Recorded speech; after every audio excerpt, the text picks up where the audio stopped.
वाल्मिक कराड जेलमधून सुटणार का? वाल्मिक अण्णा कमिंग सून अशा पद्धतीच्या काही मेसेजेस सध्या बाहेर पडत असताना दिसत आहेत. मित्रांनो, आपण याच विषयावरती सध्या सर्व स्पष्टीकरण देणार आहोत.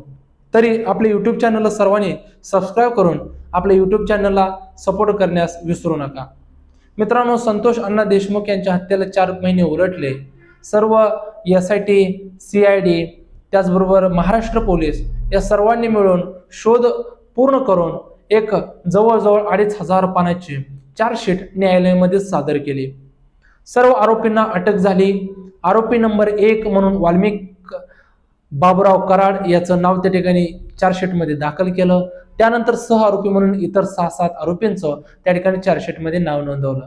त्याच्यामध्ये सुद्धा एक आरोपी कृष्णा आंधळे हा फरार आहे. आजपर्यंत कुठेही त्याचा पत्ता लागला नाही किंवा कशा पद्धतीने तपास चालू आहे हे कुणाला आता सध्या ते सांगू शकत नाही.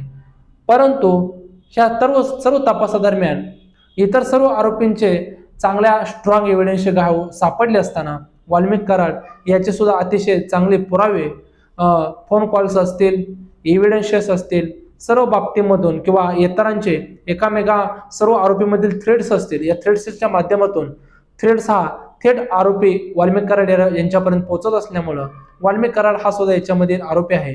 परंतु माझ्या विरोधामध्ये कोणतेही सबळ हत्येचे पुरावे नाहीत, त्यामुळे मला या जेलमधून मुक्त करा अशा पद्धतीचा एक मुक्तीचा अर्ज, निर्दोष मुक्ततेचा अर्ज वाल्मिक कराडने आपले वकील ॲडव्होकेट विकास खडे यांच्या मार्फत न्यायालयामध्ये सादर केलेला आहे. या अशा अर्जामुळे हळूहळू वाल्मिक कराडच्या बाहेर निसटण्याचा मार्ग सोपा होऊ शकतो का? इतर सर्वांना बळीचा बकरा देऊन वाल्मिक कराडला बाहेर काढता येऊ शकतं केव्हा? अशा पद्धतीचा संशय सध्या सर्वांना निर्माण झालेला आहे. आपण बघू शकतो की अनेक महापुरुषांच्या बदनाम्या सध्या महाराष्ट्रामध्ये सुरू आहेत. अगदी छत्रपती शिवरायांबद्दल प्रशांत कोरटकर असतील, राहुल सोलापूरकर असतील, यांनी छत्रपती शिवरायांची बदनामी केली. छत्रपती शिवरायांचा नाहक अशा पद्धतीची बदनामी करण्याचं काम सध्या सुरू आहे. आणि इतर सुद्धा महापुरुषावरती सध्या बदनामी करण्याचं काम त्या ठिकाणी सुरू आहे. जाती जातीमध्ये, धर्माधर्मामध्ये तेढ लावण्याचं काम सुरू आहे. हे असं असतानाच कुठंतरी ह्या सर्व गोष्टीवरून वाल्मिक कराड असतील किंवा संतोष भाई यांचं जे प्रकरण आहे, ह्या प्रकरणावरून लक्ष हटवून अचानक मागच्या दरम्यान वाल्मिक कराडला मुक्तता करण्यात येऊ शकते अशा पद्धतीचा संशय सुद्धा नाकारता येत नाहीये. कारण वाल्मिक कराड असेल किंवा त्यांचे सहकारी असतील, यांच्या अटकेची मागणी संपूर्ण महाराष्ट्रानं कितीतरी दिवस त्या ठिकाणी लावून धरली होती, परंतु त्यांना अटक अगदी 10-12 दिवस झाले नाहीत. आणि त्याच्यामध्ये विशेष की काय, वाल्मिक कराड स्वतःहून पुण्यामध्ये CIDला शरण आला. एखादा मनुष्यवादातला आरोपी संतोष भैया देशमुख यांना ज्या पद्धतीनं मारहाण झाली, त्या मारहाणीनंतर, त्यांच्या हत्येनंतर एखादा आरोपी 10 दिवस कुठे फरार आहे हे कोणालाच कसं माहीत नसेल, आणि त्यानंतर तो पुण्यामध्ये स्वतःहून CIDला शरण येतो, याच्या इतकी वाईट दुर्दैवी घटना या महाराष्ट्रामध्ये कुठेच नाही.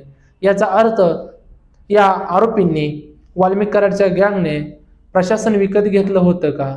वशिल्यानं पोलीस प्रशासनावरती दबाव टाकून सर्व काही मॅनेज केलं होतं का? असं सुद्धा संशय सर्वांनी येतोय. अगदी केज पोलीस स्टेशनचे PI महाजन असतील, PSI राजेश पाटील असतील, हे अगदी कराडच्या दिमतीला 24 तास त्या ठिकाणी असायचे. पैसा पगार सरकारचा घ्यायचा आणि धुनी भांडी मात्र कराडची धुवायची, अशा पद्धतीनं त्या ठिकाणचं गणित होतं. अगदी प्रशांत महाजन किंवा PI राजेश पाटील यांना निलंबित केल्यानंतर सुद्धा केज न्यायालयाचे न्यायाधीश यांच्यासोबत त्या ठिकाणी ते रंगपंचमी खेळत असताना दिसून आले. याच्यापेक्षा कोणतेही दुर्दैव प्रशासनाचं आणि न्यायव्यवस्थेचं असू शकत नाहीये. त्यामुळं वाल्मिक कराड याचा इतका प्रचंड हस्तक, इतका प्रचंड दबाव पोलिसावरती, प्रशासनावरती, राजकारण्यावरती असताना तो स्वतः फार दिवस आत राहून शांत बसेल का? अशा पद्धतीची कल्पना आपण सुद्धा करायला हवी. वाल्मिक कराड आतून सुद्धा आपण कशा पद्धतीने बाहेर येऊ शकतो याची सुद्धा आतून अंदाज आणि आखाडे बांधव असू शकेल. आणि त्याच्यामधीलच एक आरोपी त्या ठिकाणी चाटे, जो राष्ट्रवादीचा, काँग्रेसचा केजचा तालुकाधीश होता, त्यानं सुरुवातीला विनंती केली की मला लातूरच्या कोर्टामध्ये हलवावं. त्यानंतर आता तो अर्ज असं करतोय की मला पुन्हा केजच्या कोर्टामध्ये त्या ठिकाणी तुरुंगात आणावं. का तर बाकीची सर्व गँग ही केजच्या तुरुंगामध्ये आहे आणि एकटा चाटे मात्र स्वतःहून अर्ज लिहून लातूरला गेला. परंतु सध्या ह्या गँग नसल्यामुळं करमत नाही का असा सुद्धा प्रश्न सध्या निर्माण होतोय. त्यामुळं ह्या सर्व गोष्टीमुळं सध्या संशयाचं वातावरण आहे.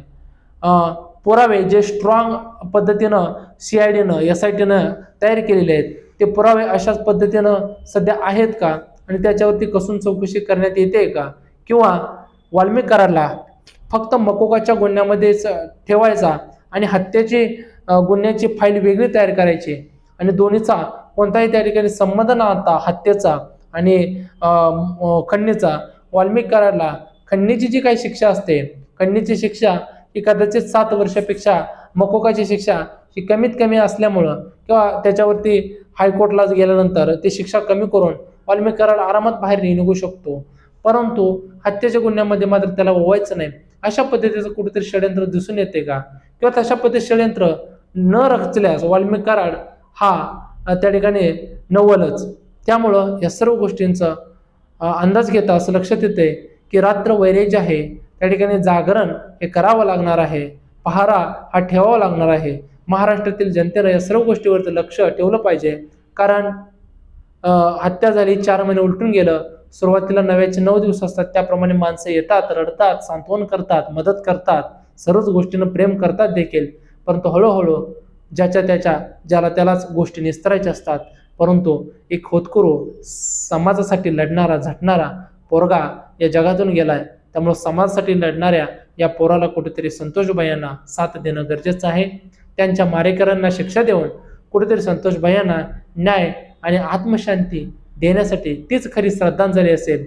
त्यामुळं सर्वांनी लक्ष द्या, दक्ष राहा. धन्यवाद.